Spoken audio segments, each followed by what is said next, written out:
Heavy rain is causing all kinds of flooding problems across the Miami Valley. Jamie Wenning sent us the video you saw there from Coldwater, where most of that shopping center parking lot is underwater. Good evening, I'm Cheryl McHenry.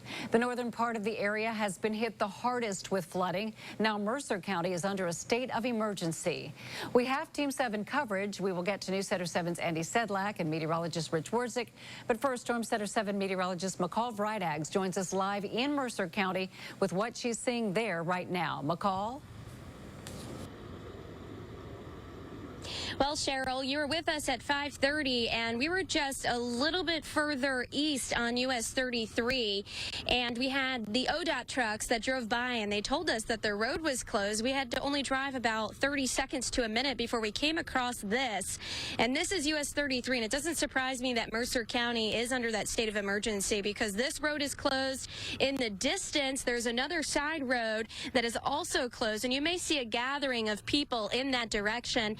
They're taking pictures and not able to cross the road there. In fact, there does seem to be a couple of trucks that are trying to drive through that water right now. We talk about this many times, that driving through flooded streets is not a safe thing to do. It only takes a couple of inches of water that could potentially pick up your vehicle and move them. Not really sure if they're headed in that direction because there may in fact be a car that is stuck in the water.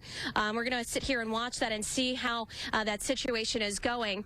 If you do look on the side of the street here, the water is rushing across US 33. In fact, about 10 minutes ago or so, we saw a fish swimming across it, incredible as that is. And it's all coming from the other side of the road. And right now, we're actually getting another car that is deciding to, unfortunately, drive through this water. There is a road closed sign that they just ignored, and they're continuing to drive through the flooded streets. Again, you can tell the water is halfway up the wheel well there. Not the safest idea. Fortunately, it looks like they are going to make it across the street, but this water continues to roll across the road here. Back to my left-hand side, it's hard to tell whether or not there may in fact have been a river or a stream in this direction. It looks more like a pond or a lake. There is so much water over there. It goes back for maybe a half a mile. I, in fact, cannot even see where the water stops at this point. This is all in a farm field behind a house that is also off to our left-hand side.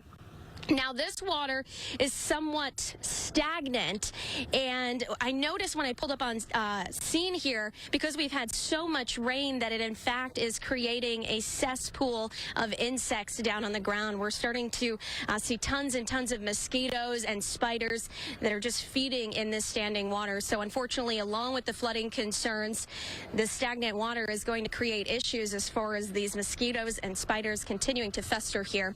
Live between Mercer and Rockford, I'm meteorologist McCall Vrydaghs. Cheryl. Thank you, McCall. You wonder how much more water it would have taken for that vehicle to float away. Many of our counties are under a flood